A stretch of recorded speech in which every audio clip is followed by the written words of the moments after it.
and welcome to another episode by Sky Badda.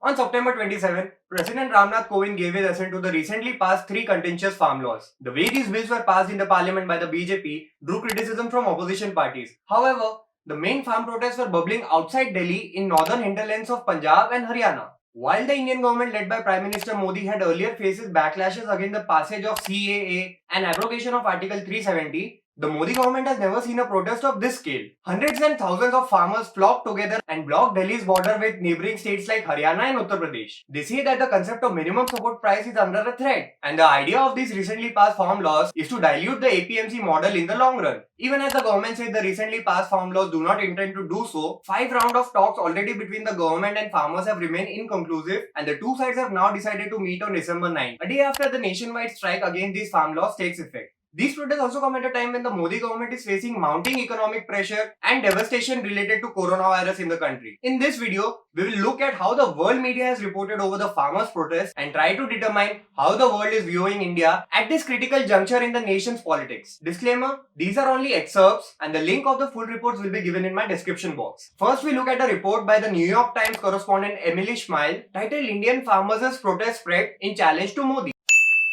Schmeil writes, quote, many Indian farmers believe the overall will lead to lower prices and pave the way for corporate takeover of their small farms, which average less than 3 acres in size. Farmer protests that began choking the roads to New Delhi last week have spread, intensifying pressure on Mr. Modi's government to strike a deal. She writes that the farmers' protests have rattled the Modi government badly, as 60% of Indians still depend on agriculture for their primary source of income. Quote, farmers represent a powerful political constituency for Modi and his Bharatiya Janata Party.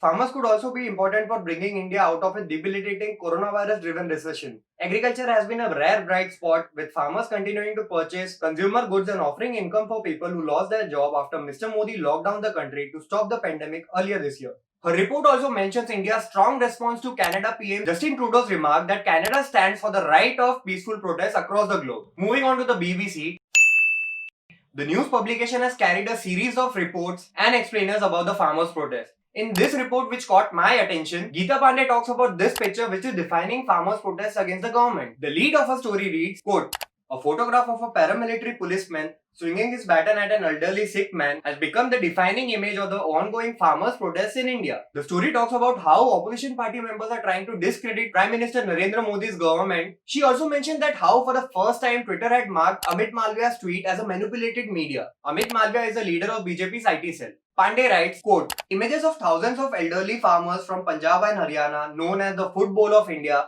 being tear-gassed and sprayed with water in the winter of cold, have won them tremendous public sympathy in India and also from diaspora around the globe. She concluded her report with 6 words. It could be a long haul. A more hard-hitting headline came from Bloomberg. Titled, Angry Farmers are ready to die in a showdown with Modi. Quote, the protest site on the Delhi border that popped about a week ago have turned into semi-permanent camps featuring almost a festive atmosphere, with some leaders saying they have enough supply to stay put for 6 months, tractor trolleys loaded with blankets, mattresses, vegetables, gas cylinders and utensils showed they've come prepared for the long haul. End quote. The report also did mention the fact that some farmers did like the present system wherein the traders not only ensure a minimum support price for farmers' produce but also provide them with loans for buying fertilizers. However, it added, quote, over time, the licensing system turned into a monopoly in many states, with traders organizing to prevent new entrants and stifle competition. The central bank had cited agriculture cartels as a key reason for several spikes in inflation, particularly when onion prices soared. Moving on, in this feature by Associated Press reporter Sheikh Salik, Salik depicted the farmers at the border in the following way. Quote, at night,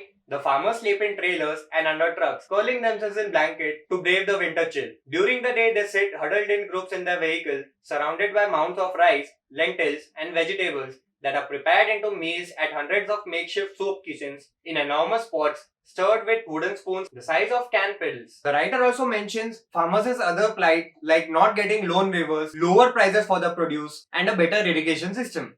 Quote, not satisfied with Modi's federal policies, many of which have attracted wide-scale resentment from his critics and minorities. Protesting farmers say it is time he stops what they call his dictatorial behavior. End quote. Salik writes in his APV feature, as you could see, the reportage by these three reputed news organizations shows India in a bad light. It has damaged the Modi government's reputation and also the perception that Modi government was untouchable because of its absolute majority in India's parliament. This situation is particularly tricky for the Modi government also because Modi has built his image around being a decisive leader. As Shekhar Gupta points out in his column, if Modi decides to give in to the demands of these farmers, his image may be changed, which may result in a dent in BJP's popularity. We will keep uploading new videos about farmers' protests in the coming days. As you may have unfailingly noticed, today's episode was in English and I have no idea whether it will work or not. So do let us know if you like this video. Do share this video with your friends. Subscribe to my channel for more such views. Also, you guys can follow us on Instagram where we post daily top news in 2 minutes. The handle is appearing on the screen. So see you in another video. Till then, take care. Stay safe.